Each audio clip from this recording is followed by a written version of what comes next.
Dieu a plusieurs plans, plusieurs volontés.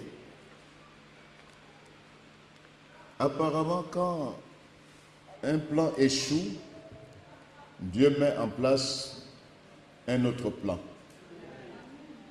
Et c'est pourquoi il ne faut jamais désespérer. Si dans notre marche nous constatons des situations qui semblent être bloquées, qui soient sans issue, Dieu va toujours ouvrir une nouvelle porte. Quand une porte se ferme, Dieu ouvre une autre porte. Donc ne limitons pas la main de Dieu. Alléluia. Croyons en ce Dieu de miracles. En ces temps d'apostasie, la solution que nous devons avoir en tant que croyants, c'est de vivre dans la dimension des cieux naturels, du miraculeux, s'attendre à Dieu. Dieu n'a pas changé. Dieu, il est le Dieu de miracles. Là où tout semble fermé, c'est là que Dieu ouvre une porte. Donc, c'est pour nous dire, nous tous, que notre foi doit être toujours enracinée en Christ. Vous savez, l'apostasie, c'est aussi la défection de la foi. La défection de la foi. L'abandon de la foi, mais aussi la défection de la foi. C'est-à-dire, la foi prend un coup à cause des difficultés, à cause des épreuves.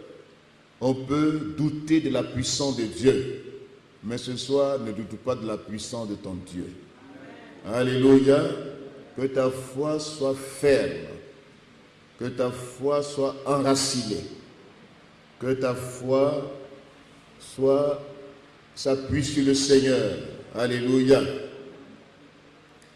L'apostasie, c'est aussi des temps de désobéissance qui se généralisent,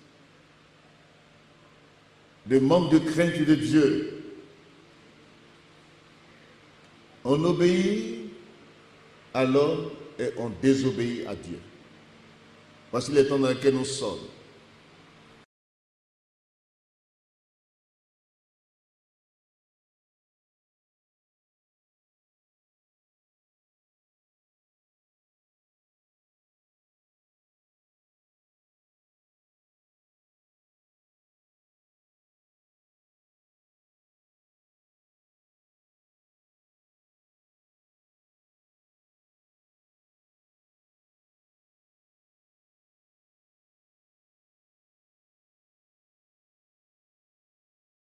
Sa parole, il ne consulte pas Dieu, il s'engage sur le dire des hommes, il avance et ne tient plus compte même de la présence de Dieu.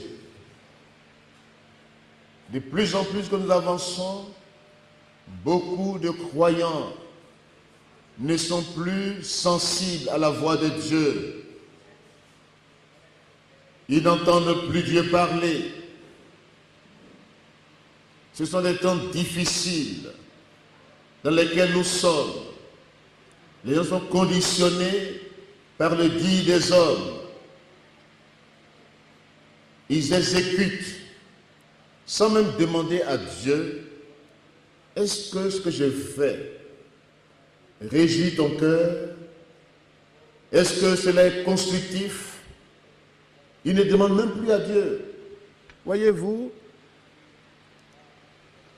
dans ce temps de la fin, posez-vous 4 questions. 4 questions fondamentales. C'est par là que je vais introduire ce soir mon message. La première question, suis-je dans la volonté parfaite de Dieu? C'est la première question que je vais vous poser.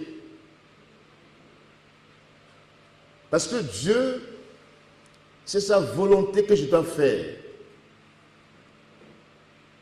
Je me dispose à faire la volonté de Dieu. Ce qui est agréable, ce qui est parfait aux yeux de Dieu, c'est sa volonté. Ce qui est juste, c'est sa volonté. Suis-je dans la volonté parfaite de Dieu?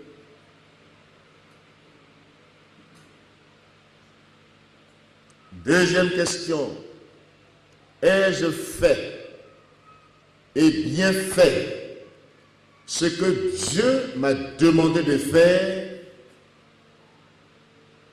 Est-ce que cette conscience m'habite? Est-ce que je fais ou bien est-ce que j'ai obéi à Dieu? Ce que Dieu m'a demandé de faire, est-ce que je l'ai fait? Troisième question, fondamentale, importante. Est-ce que ma vie, est-ce que mon cœur ne me condamne-t-il pas? Je peux faire certaines choses. Voyez-vous, le cœur de l'homme, si ton cœur te condamne, Dieu est plus grand que ton cœur. Il ne faut pas aller seulement, avancer seulement, et puis faire bonne conscience, apaiser ton cœur, ta conscience.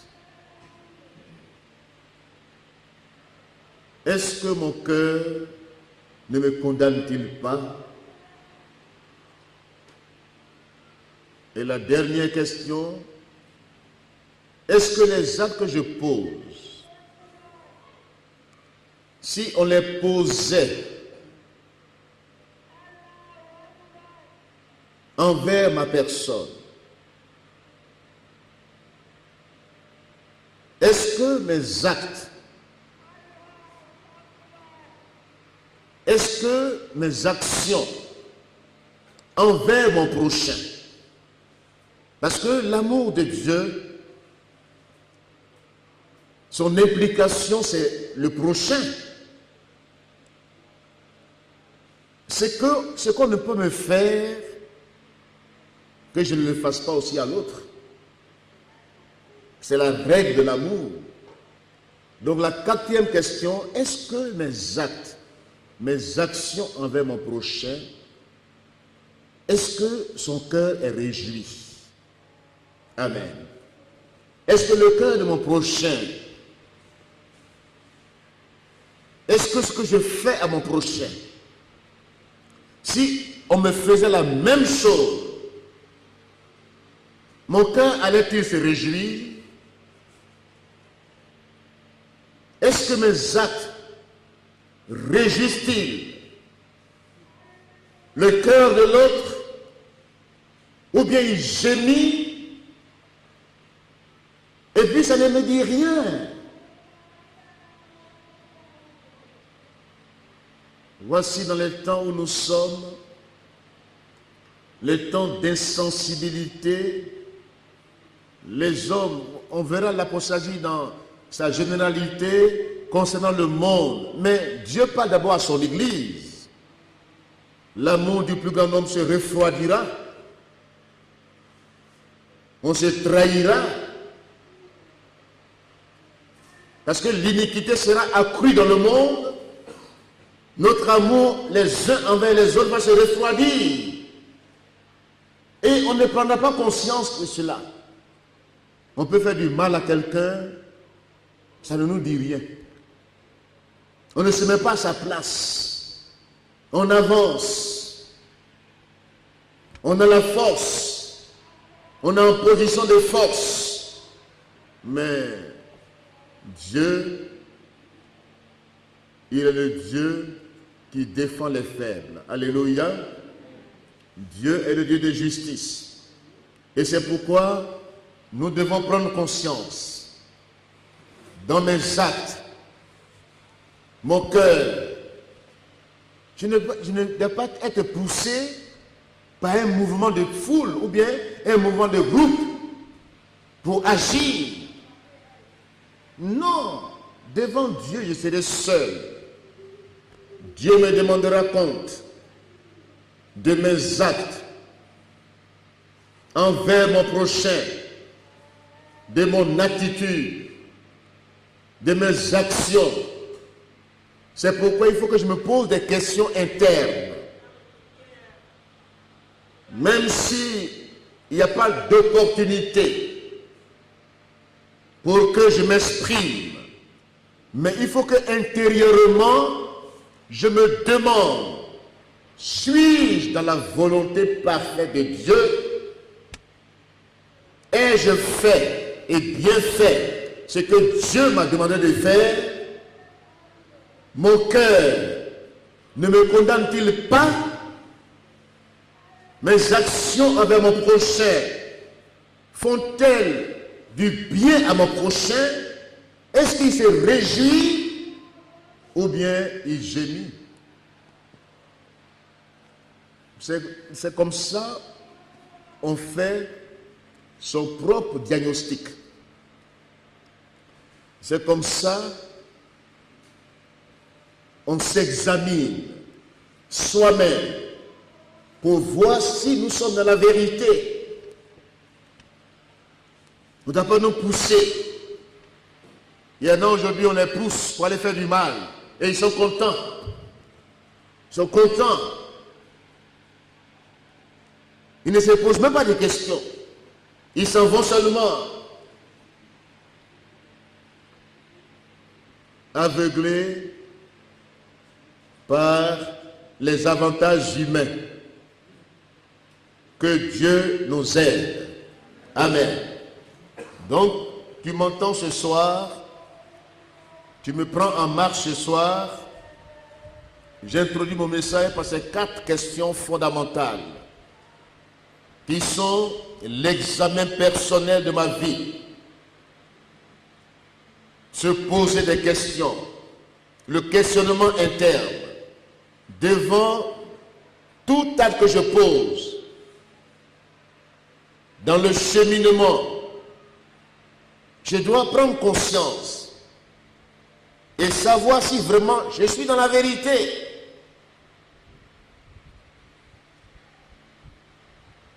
Que Dieu nous soutienne. Amen. N'avançons pas dans ces temps où l'apostasie se généralise. Le monde sera de plus en plus insensible à la voix de Dieu. La cruauté dans le monde, nous en parlerons, les temps difficiles, l'égocentrisme, l'amour de l'argent, tous ces mots vont faire que l'évangile sera difficile à accepter dans le monde, mais nous, en tant qu'Église de Jésus-Christ, réglons nos vies avec le Seigneur et réglons nos relations avec les autres. Alléluia. Réglons maintenant les différends, les conflits. Notre ministère est un ministère de réconciliation, de rétablissement des relations, de bonnes relations. Que les tensions quittent nos relations. Alléluia. Que tout ce qui est pression, tout ce qui n'est pas de Dieu, Dieu est relation. Dieu nous veut dans des relations saines. Une église saine. Des relations que Dieu apprécie. Alléluia. Dans l'étude des cas, pour mieux comprendre cet enseignement, des avertissements du Saint-Esprit dans ces derniers temps, pour ceux qui sont disposés et qui accueillent la parole de Dieu,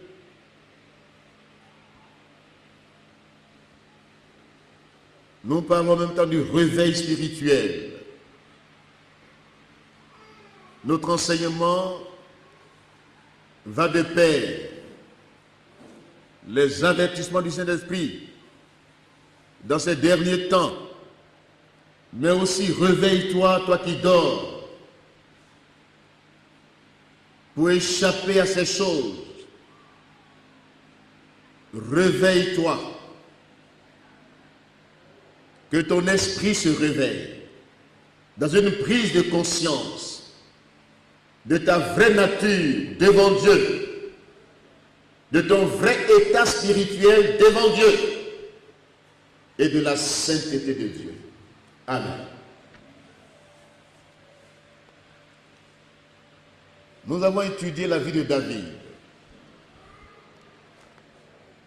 Le cas positif, les 7 principes de vie, les 7 caractéristiques que la vie de David nous enseigne pour ne pas tomber dans l'apostasie et la séduction.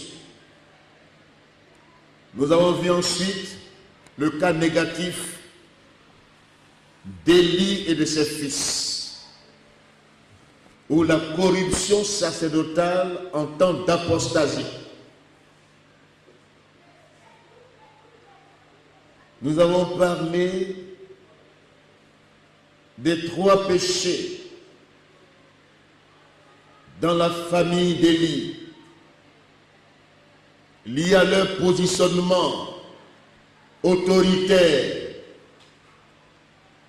Ils sont devenus inconscients parce qu'ils se disent que tout est permis.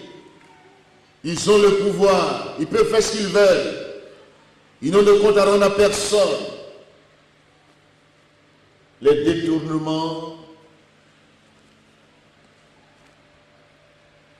la corruption s'est installée dans leur vie. Et le péché le plus grave, l'immoralité sexuelle. Des sacrificateurs qui doivent porter les vases de l'Éternel, qui doivent vivre dans la sainteté. C'est eux qui sont corrompus. En matière de corruption, il y a les corrupteurs et les corrompus. Qui ne dit mot consent? Il y en a qui apprécient ces choses, qui ne les dénoncent pas, qui gardent le silence. Nous avons vu ce jeune homme qui s'est démarqué, Samuel. Alléluia, Samuel. Dieu a exaucé. Dans ce climat, dans cette influence dans laquelle il était, il ne s'est pas laissé corrompre. Ça, c'est un modèle. Le jeune Samuel, il pourrait dire, mais ce sont les enfants des sacrificateurs qui se conduisent comme ça. Donc, je peux me permettre de les suivre, de faire comme eux. Mais Samuel écoutait la voix de l'Éternel. Alléluia. Il n'a pas écouté la voix d'Élie et la voix de ses fils. Il écoutait la voix de l'Éternel. Il était couché là où l'arche de Dieu se trouvait. Dieu ne parlait plus. Sa parole était rare en Israël à cause de la corruption. Beaucoup n'entendaient plus sa voix. Mais Samuel a entendu la voix de l'Éternel. Ce soir, distingue-toi pour entendre la voix de l'Éternel. Sinon, tu vas avancer comme ça. Ça marche. On avance. Il y en a même qui ne prient même plus pour demander à Dieu même leur pain quotidien. Il dit, on ne demande plus ça. C'est pourvu à tout moment, on s'en fout maintenant. On est béni, on est prospère. Ils avancent. Mais dépend de Dieu dans tous les instants de ta vie. Alléluia. Nous avons vu ces cas. Et le cas que nous allons voir ce soir, c'est un cas typique. Un cas typique qui incarne même tout ce thème. C'est Saül. Saül. dont le nom signifie demander. En hébreu, c'est Shaoul. Shaoul qui veut dire demander. Cela sous-entend qu'il a été demandé à Dieu. Il a été imposé. Saül, leader apostat, rejeté par Dieu, qui s'accroche, qui résiste à l'alternance divine. Voici le thème de l'étude des cas ce soir, leader apostat, rejeté par Dieu, mais qui s'accroche, qui résiste, qui s'oppose à l'alternance, au changement. Que Dieu nous aide ce soir. Amen. Nous lisons 1 Samuel 8.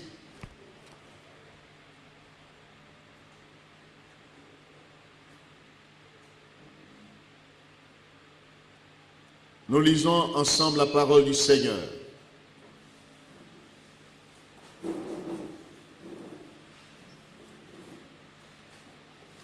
À partir du verset 4. Tous les anciens d'Israël s'assemblèrent et vinrent auprès de Samuel à Rama.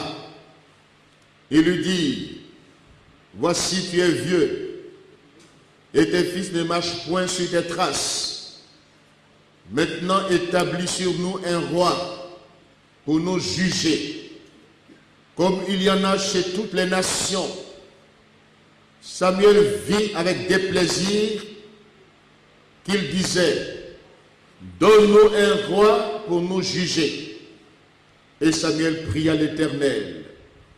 L'Éternel dit à Samuel, écoute la voix du peuple dans tout ce qu'il te dira, car ce n'est pas toi qui le rejettes, c'est moi qui le rejette, afin que tu ne règnes plus sur eux.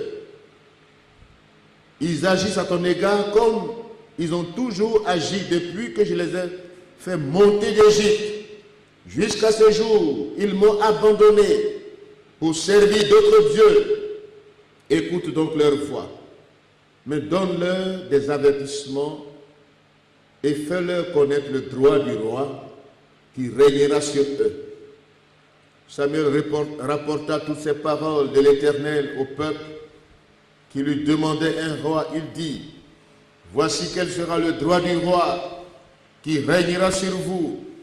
Il prendra vos fils et les mettra sur ses chars et parmi ses cavaliers, afin qu'ils courent devant son char, les coureurs. Il s'en fera des chefs de 1000, des chefs de 50, et il les emploiera à labourer ses terres, l'exploitation, à récolter ses moissons, à fabriquer des armes de guerre et l'attirail de ses chars. Il prendra vos filles pour en faire des parfumeuses, des cuisinières et des boulangères. Il prendra la meilleure partie de vos champs, de vos vignes et de vos oliviers et la donnera à ses serviteurs. Il prendra la dîme du produit de vos semences et de vos vignes et la donnera à ses serviteurs. Pas aux sacrificateurs, mais à ses serviteurs. Il prendra vos serviteurs et vos servantes, vos meilleurs bœufs, vos ânes, et s'en servira pour ses travaux. Il prendra la dîme de tous vos troupeaux, et vous-même serez ses esclaves. Voyez-vous, ses esclaves. Et alors vous crierez contre votre roi que vous serez choisi, vous crierez contre votre roi que vous serez choisi, mais l'Éternel ne vous exaucera point. Le peuple refusa d'écouter la voix de Samuel.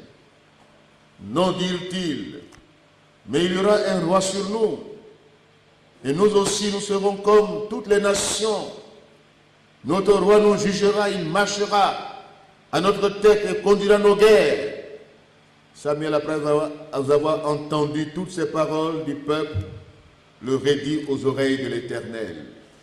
Et l'Éternel dit à Samuel, écoute leur voix et établis un roi sur eux. Établis un roi sur eux. Que Dieu bénisse sa parole.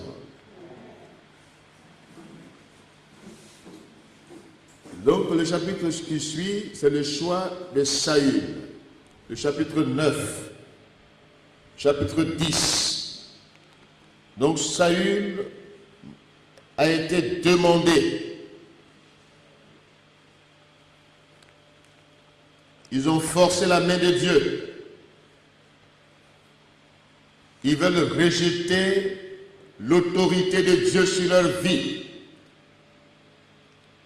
Ils veulent être comme les autres nations. Pourtant, c'est un peuple qui est consacré à l'Éternel. Mais ils veulent faire comme les autres nations.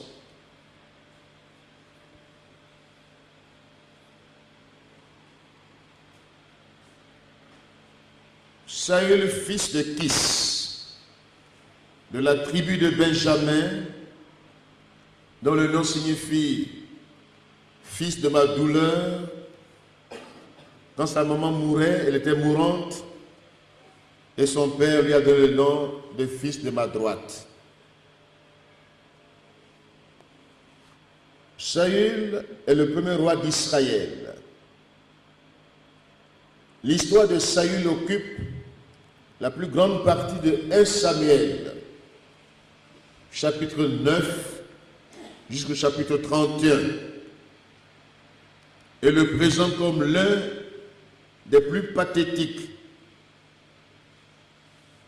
Son histoire est émouvante, elle est touchante, elle est bouleversante, poignante, douloureuse, et c'est une histoire aussi qui fait à la fois pitié et qui contient des horreurs, la terreur et la tristesse.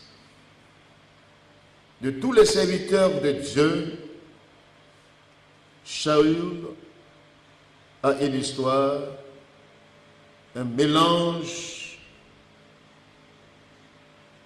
de douleur, d'horreur, de terreur, de tristesse et une histoire émouvante. Saül était distingué d'abord par son courage personnel. Il avait un comportement déjà royal. Il était généreux au départ.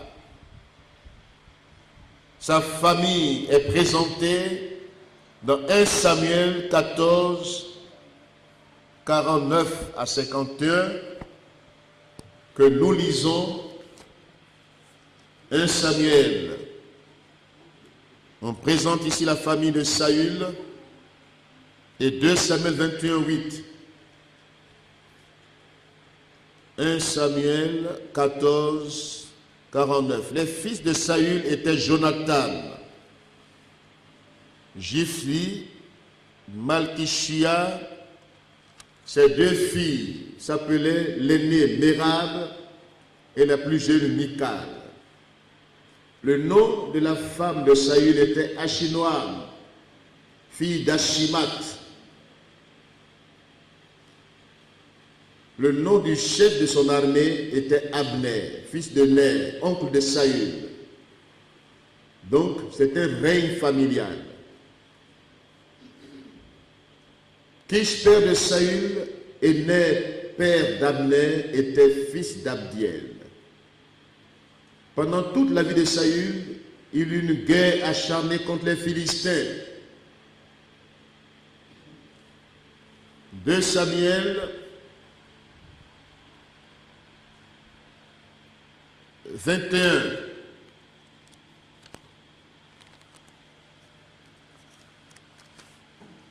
Verset 8.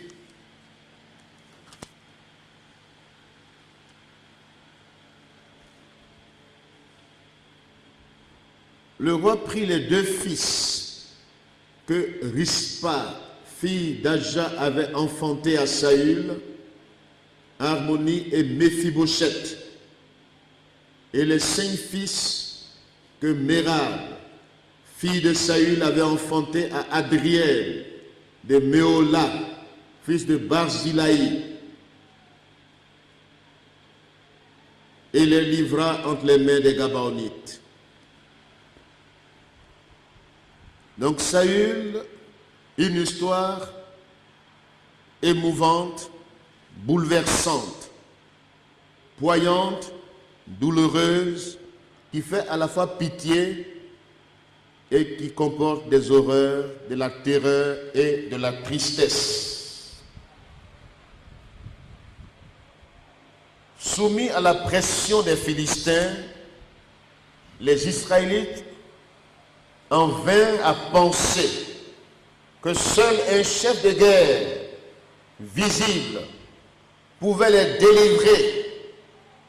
Ils rejetèrent la direction spirituelle de Yahweh, exercée par l'intermédiaire du prophète Samuel, et ils demandaient un roi. Samuel les avertit des conséquences négatives d'un tel mode de gouvernement.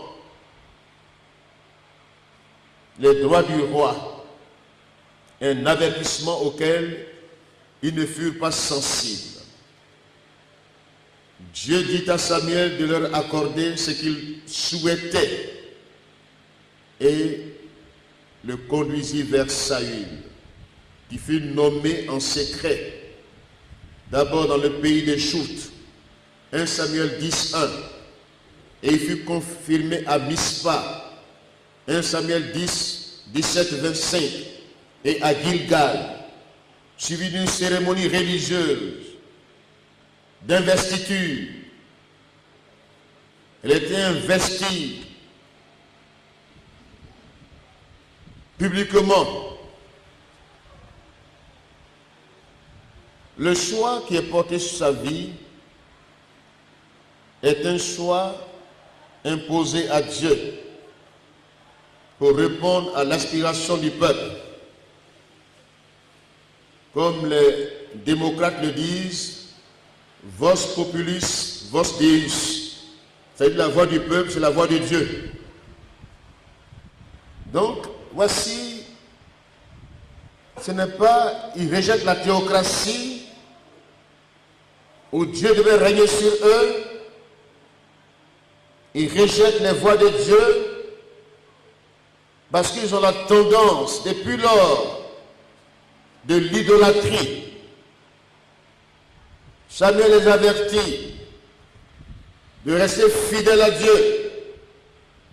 Mais ce peuple-là aime l'idolâtrie.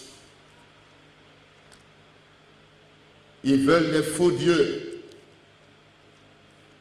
Ils se détournent du vrai Dieu. Ils n'écoutent plus Dieu. Ils veulent quelqu'un de visible, qui soit devant eux, qui dirige les guerres. Parce qu'ils ont affaire à des guerres, des ennemis visibles. Donc ils veulent quelqu'un de visible, qui conduise les guerres contre les Philistins. Or, derrière ça, c'est Dieu qui le rejette.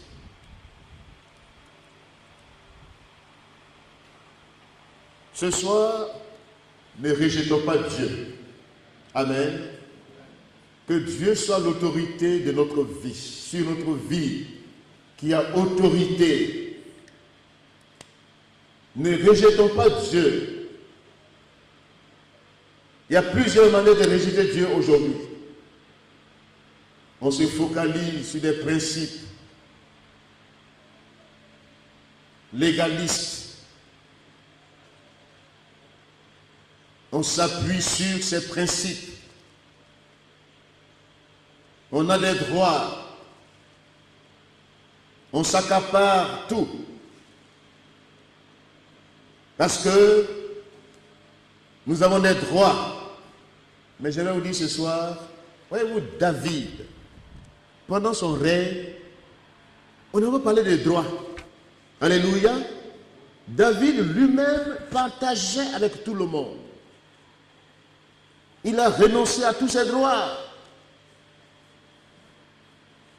Il est le contraire de Saül. David est un leader selon le cœur de Dieu. Mais Saül est leader selon le cœur des hommes.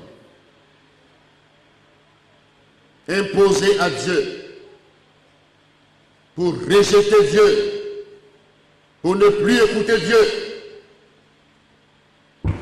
Ils veulent écouter celui qui est devant, qui est visible. Même s'il dévie, ils veulent le suivre, comme tous les autres peuples. Même s'il faut le suivre aveuglement, ils vont le faire. Même s'il est conduit dans l'idolâtrie, ils vont le suivre. Dans leur cœur, ils ont rejeté Dieu.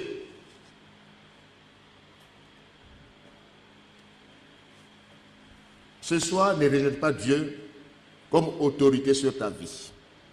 Amen. C'est pourquoi d'entrée, j'ai posé ces 4 questions fondamentales. Sois dans la volonté de Dieu, la volonté parfaite de Dieu. Obéis à Dieu. Écoute Dieu. Ne fais pas du mal à ton prochain. Marche dans la justice. Dieu est juste. Alléluia.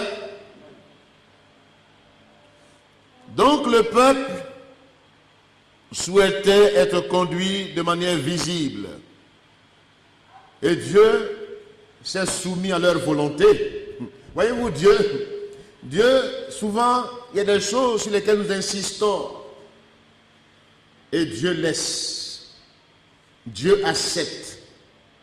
Mais en même temps, Dieu présente les conséquences de ce choix. Les choix que nous faisons souvent, ne pensons pas que si ce choix n'est pas de la volonté de Dieu, même si c'est permis,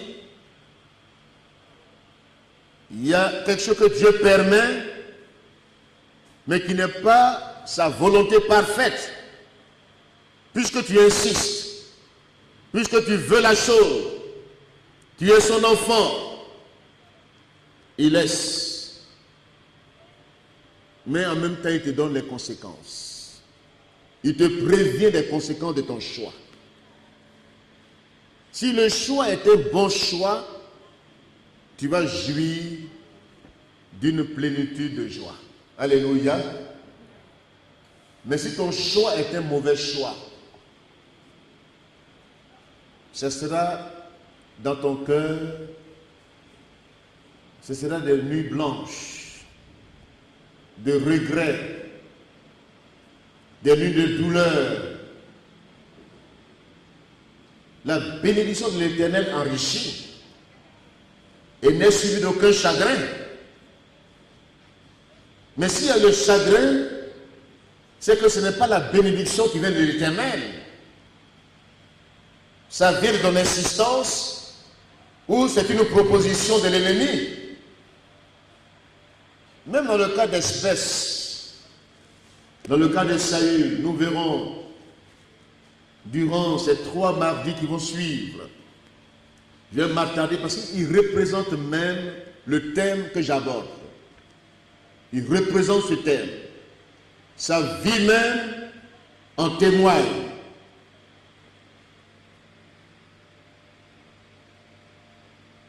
Même dans le mariage, il y a beaucoup qui ont suivi leurs instincts et leurs convoitises. Ils veulent quelque chose. Dieu dit non. Ils insistent. Dieu permet, mais en même temps il dit voici les conséquences. Mais s'il y a les conséquences, il ne faut plus regretter. Il ne faut plus dire non, je ne savais pas, il t'a averti. Et puis, des gens qui sont engagés dans le mariage, mais ce n'est pas un jeu. Ce n'est pas un jeu. C'est un engagement. Et c'est pas souvent dans le choix du conjoint, il y a des propositions qui viennent avant même le vrai choix. Il y a la convoitise qui passe avant, le vrai amour. Tu convoites la personne, tu veux avoir, c'est un désir ardent que tu veux satisfaire, mais ce n'est pas l'amour. La convoitise n'est pas l'amour. Le peuple d'Israël a convoité ce qui se passe ailleurs. Ils ont voulu faire comme les autres. Un jeune homme qui ne demande pas la volonté de Dieu et qui s'engage parce qu'il est poussé par ses désirs, Dieu t'avertit. Comment Dieu peut nous avertir? Tu es fiancé, ta fiancée déjà t'a donné déjà les signes qu'elle sera infidèle. Signe d'infidélité. Quand on est fiancé là, c'est là où réellement on a besoin l'un de l'autre. Alléluia. On ne peut pas passer une nuit sans s'appeler. C'est à distance, hein? C'est pas pour aller... Non, c'est à distance. Mais c'est un moment d'étude. Ce n'est pas un moment de précipitation. Ce n'est pas un moment où on met les sentiments devant tellement. Mais on cherche la volonté de Dieu. Les fiançailles peuvent se rompre. Amen. On peut rompre les fiançailles. Quand on constate, nous tous on a passé par là. On a passé par là. Mais Dieu a des plans. Alléluia. Quand un plan échoue, c'est que ce n'est pas la volonté de Dieu. Il faut accepter. Il ne faut pas dire, c'est elle que j'aime. Sans elle, je ne vais pas dormir ou bien je ne vais pas vivre. Ça, c'est faux. Comment, à cause d'une personne peut dire, je ne vais pas vivre? C'est que vraiment, tu n'es pas de la volonté de Dieu. Elle est fidèle. Elle a déjà donné les signes. Et puis tu as dit, c'est elle que j'aime quand même. Nous verrons cela dans le cas de Samson. Ses parents lui ont parlé pour dire non. Il dit, c'est elle que j'aime. Vous avez vu le cas de Samson. Un homme qui a cette onction puissante sur sa vie, mais qui a fait un mauvais choix. Et qui a détruit son ministère. Nous verrons cela dans le cas négatif. Donc, quand Dieu nous avertit, prenons au sérieux les avertissements de Dieu. Amen. Saül, quand même, a donné des bons signes au départ. Il a inauguré la monarchie nouvellement instituée pour représenter le règne de Dieu sur son peuple. La défaite des Ammonites attestait cette évidence que Saül avait reçu l'approbation divine, forcée, comme leader de son peuple. Samuel adressa une invitation au peuple d'Israël à être fidèle à Dieu. Alléluia. Après le choix, Samuel, lui, son ministère, c'est le ministère d'annoncer et de dénoncer. Nous lisons 1 Samuel 12. Après le choix,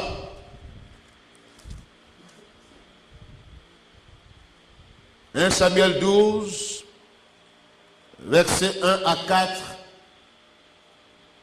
et les versets 16 à 25.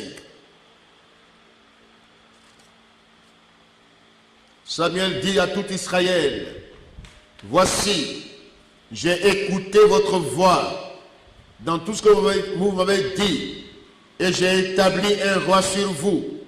Et maintenant, voici le roi qui marchera devant vous. Pour moi, je suis vieux, j'ai blanchi, et mes fils sont avec vous. J'ai marché à votre tête depuis ma jeunesse jusqu'à ce jour. Me voici. Rendez témoignage contre moi en présence de l'Éternel et en présence de son oint. De qui ai-je pris le bœuf? Et de qui ai-je pris l'âne? Qui ai-je opprimé? Et qui ai-je traité durement? De qui ai-je reçu un présent pour fermer les yeux sur lui? Je vous le rendrai. Je suis devant vous ce soir. Dieu parle comme Samuel parle. Amen. Qui ai-je opprimé? De qui ai-je pris un bœuf? Qui ai-je séquestré?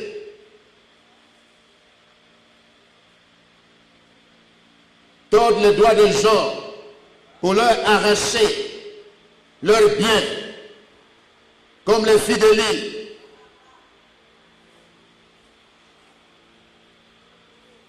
De qui ai-je reçu un présent pour fermer les yeux sur le jugement juste, équitable? Souvent les dons, les présents corrompent. Et beaucoup savent que si un leader, il aime les présents, il va fermer les yeux sur leur conduite. Donc il passe par les présents pour qu'il ferme les yeux sur leur conduite. Je ne fermerai pas les yeux sur votre conduite. Dites Amen. Alléluia.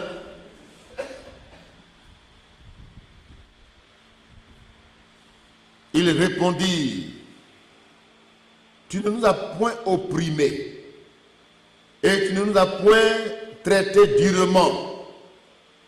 Tu n'as rien reçu de la main de personne. Alléluia. Samuel a gardé son témoignage intact de toute corruption, de tout ce qui est dessous de table, pot de vin, blanchiment d'argent, réalisation pour blanchir l'argent. Il leur dit encore, l'Éternel est témoin contre vous et son oint est témoin en ce jour que vous n'avez rien trouvé de mes mains. Et il répondit, ils en sont témoins. Alléluia. Dieu est témoin. Dites Amen. Dieu est témoin. C'est pourquoi le témoin de Dieu est plus important. Il faut se demander, qu'est-ce que Dieu dit de ma vie? Qu'est-ce que Dieu atteste? Qu'est-ce que Dieu dit de ma conduite? Le peuple aussi a répondu, on t'a vu marcher. Samuel, on t'a vu dans ton intégrité. Tu es un homme intègre, fidèle dans ta maison, fidèle parmi le peuple. On t'a vu dans ta loyauté.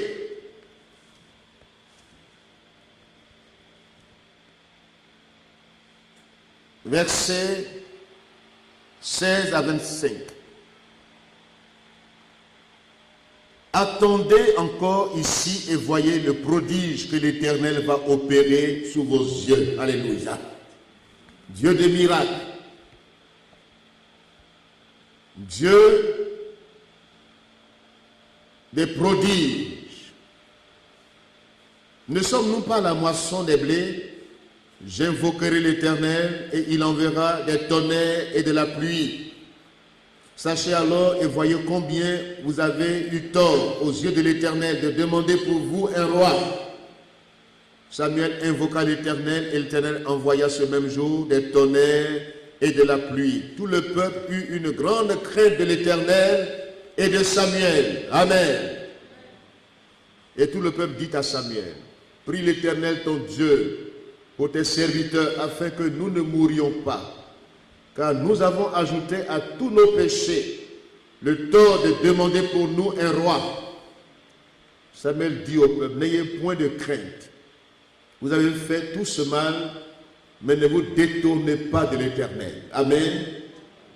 Et servez l'Éternel de tout votre cœur. Ne vous en détournez pas, sinon vous irez après des choses de néant qui n'apportent ni profit ni délivrance. L'idolâtrie, c'est une chose du néant. C'est la nature de l'idolâtrie. C'est un péché qui revient sans cesse dans l'histoire du peuple d'Israël et dans l'histoire de l'Église. On aime les idoles.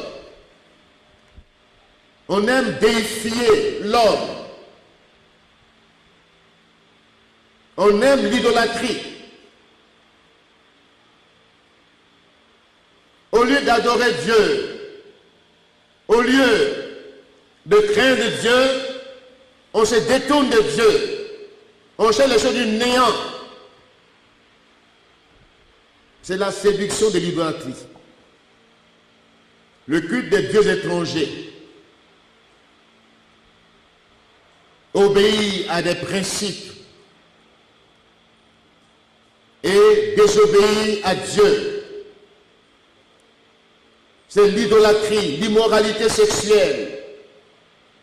C'est l'idolâtrie, la prostitution sacrée faisait partie des rituels religieux.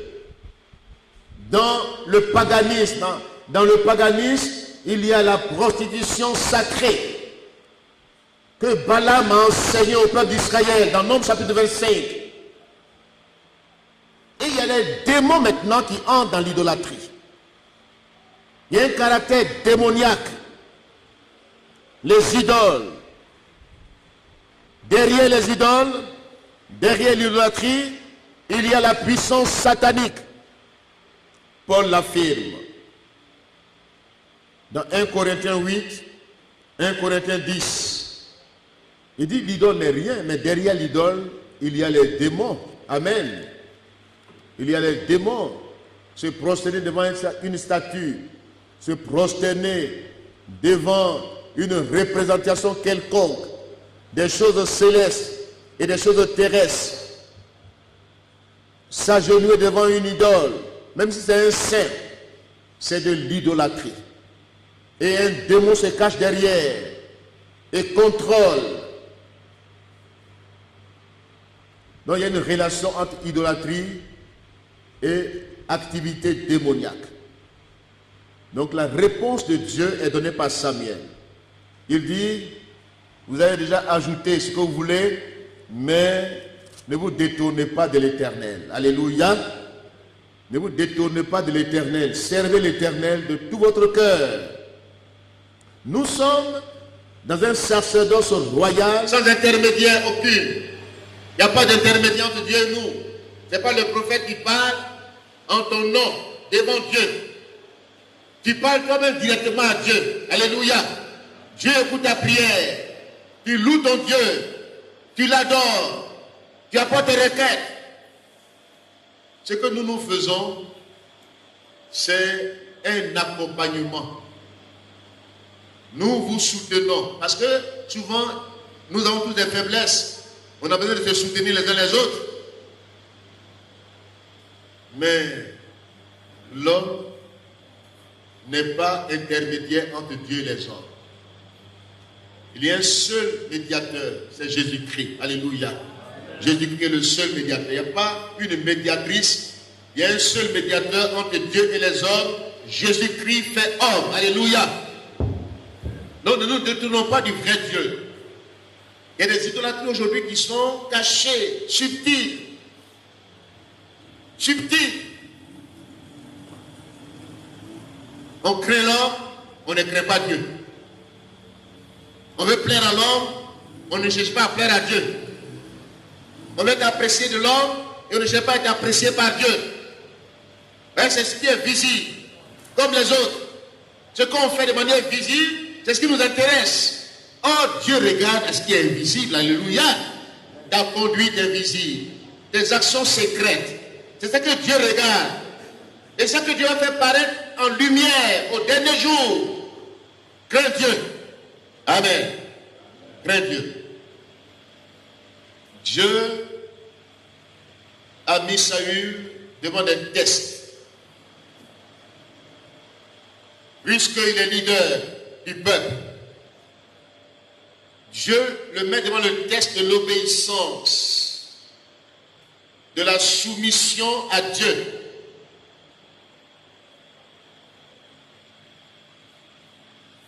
Dieu veut des critères.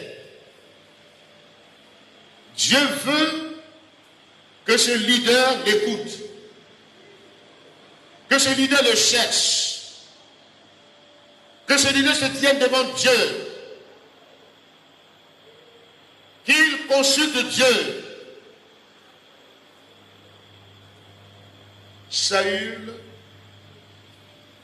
c'est la désobéissance caractéristique dans sa vie.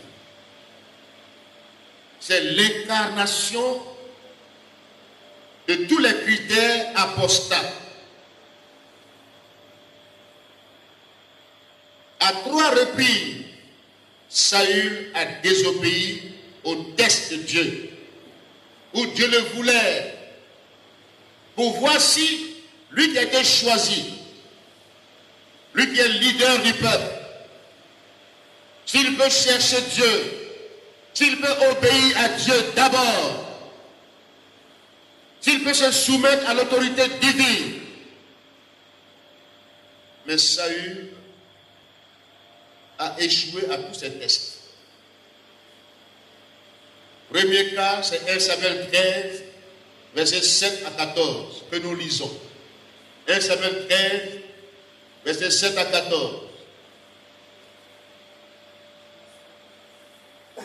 Il y eut aussi des Hébreux qui passèrent le Jourdain pour aller au pays de Gad et de Galade. Saül était encore à Gilgal, et tout le peuple qui se trouvait auprès de lui tremblait. Il attendit 7 jours, selon le terme fixé par Samuel. Mais Samuel n'arrivait pas à Gilgal, et le peuple se dispersait loin de Saül. Alors Saül dit, amenez-moi l'holocauste et les sacrifices d'action de grâce. Et il offrit l'holocauste.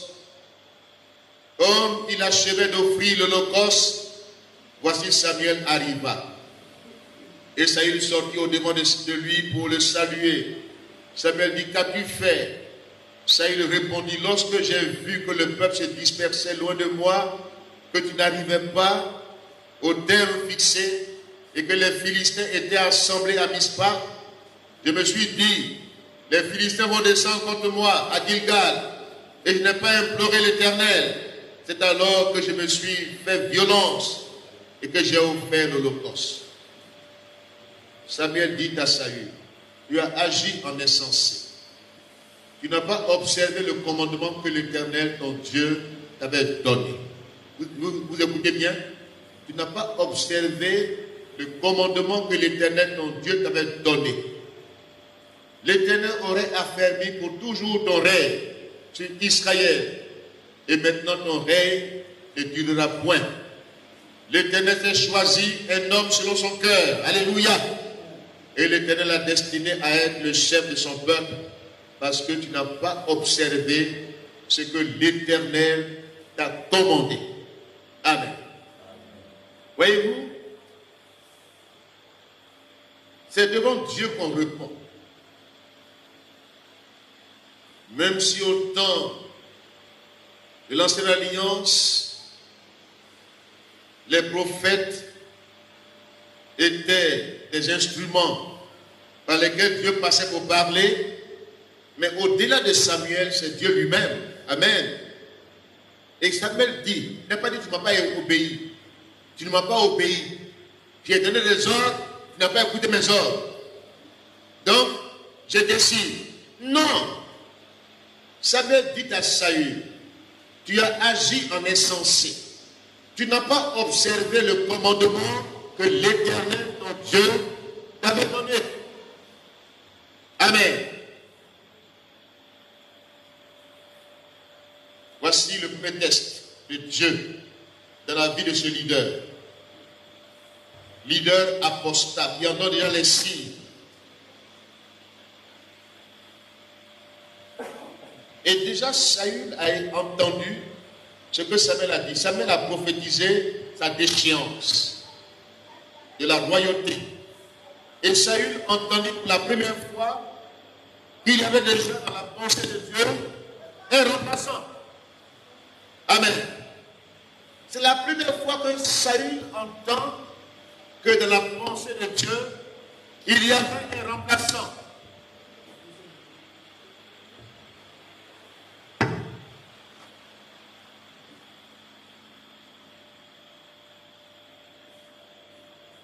Un homme selon le cœur de Dieu. Voyez-vous, il y avait déjà l'idée d'alternance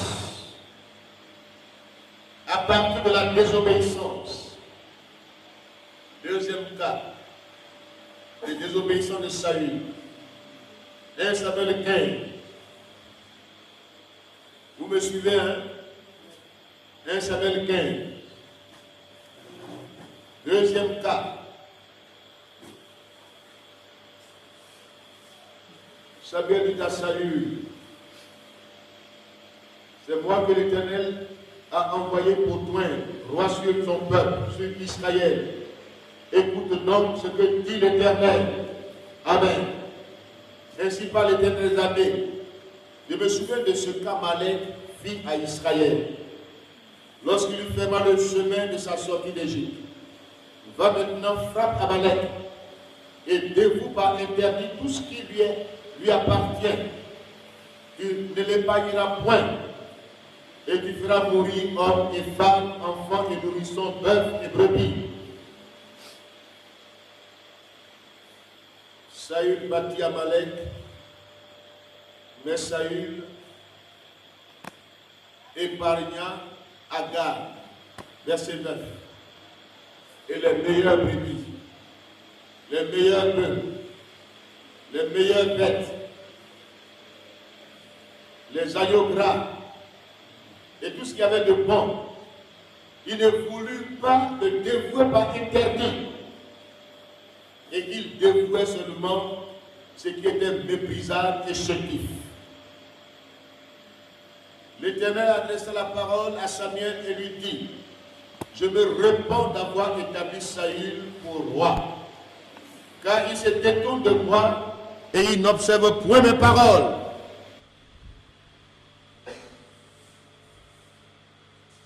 Verset 22, Samuel dit à Saül, l'Éternel trouve-t-il du plaisir dans les holocaustes et les sacrifices comme dans l'obéissance à la voix de l'Éternel? Voici l'obéissance vaut mieux que les sacrifices, et l'observation de sa parole vaut mieux que la graisse des béliers. Car la désobéissance est aussi coupable que la divination, et la résistance à l'autorité divine ne l'est pas moins que l'idolâtrie et les théraphines ou la sorcellerie charismatique. Trop de sorciers charismatiques aujourd'hui. Ils désobéissent à Dieu et ils font semblant. Ils vivent n'importe comment devant Dieu. Ils font fi des exigences de Dieu et ils paraissent devant les hommes.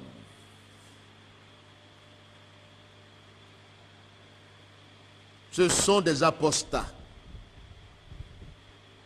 La désobéissance, apostasia veut dire désobéir à Dieu. Et c'est un péché grave. Dans sa conduite, il désobéit à Dieu. Il vit n'importe comment. Il marche comme il veut. Et puis c'est lui maintenant qui paraît devant les hommes. Il trompe qui? Je vous pose la question. Qui il trompe? Il se trompe lui-même? Il Il pense que ce sont les hommes qui vont le juger. Il se cache, il vit dans le désordre, il désobéit à Dieu, et c'est lui qui fait ses programmes. Programmes d'évangélisation. On ne sait pas c'est quelle évangélisation. Programme de réveil spirituel. Et vous savez, derrière ces programmes-là, il y a l'argent. C'est tout. Je suis témoin d'une situation dans ces jours et je suis surpris que quelqu'un qui désobéit à Dieu, il organise des programmes.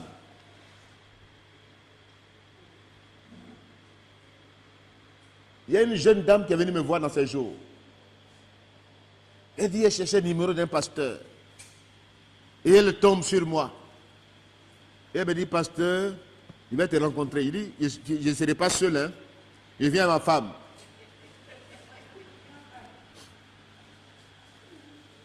Il y a des gens qui n'ont aucune couverture. Ils s'exposent. Je suis allé à un moment, quand elle l'a vue, elle était dérangée d'abord. Il dit, non, il faut te rassurer. Il n'y a pas de problème. Elle pensait que je serais seul. Mais ce qu'elle a dit, d'un soi-disant pasteur, dont elle est la maîtresse, qui l'entretient et qui organise des programmes. Voici là où on est arrivé aujourd'hui. Ils désobéissent à Dieu, ils ne craignent pas Dieu, mais ils craignent les hommes. Quand il sera devant un homme, il sera bien devant lui. Que Dieu nous aide. Amen. C'est des sorciers charismatiques. Vous-même, ce sont des sorciers charismatiques. Ils pensent que les dons... Et puis quand il parle, il dit, ouais, j'ai mon ministère. Même si on m'échappe de l'église, je vais créer mon ministère. Il dit, voilà, il est un apostat. Troisième cas de désobéissance de Saül. Pratique des péchés de nécromancie.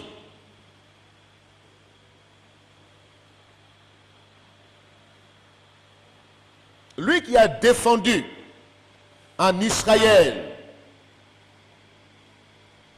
ceux qui consultent les morts, il les a chassés du territoire. Et c'est lui-même qui va consulter une divineresse qui consulte les morts, qui se cache. Souvent ce que nous défendons, bec et ongle, c'est ça que nous faisons nous-mêmes. On défend, par exemple, de faire funérailles dans les églises. On défend ça. On dit non, l'église est un lieu saint. Mais quand nous-mêmes on désobéit à Dieu et on transforme l'église en un lieu funéraire, finalement, qui désobéit maintenant? Pour s'attirer la compassion du peuple. Pour s'attirer les gens qui vont te soutenir. Saül qui a dit hier, ne consulte pas ceux qui évoquent les morts. C'est le même Saül, quand il est coincé, pour s'attirer la sympathie, lui-même se déguise pour aller consulter cette divineresse. Mais regarde ce que Dieu a fait. Dieu va agir d'une manière, dans un test. Il soulève ici une situation, un problème théologique, difficile à comprendre. Comment Samuel apparaît?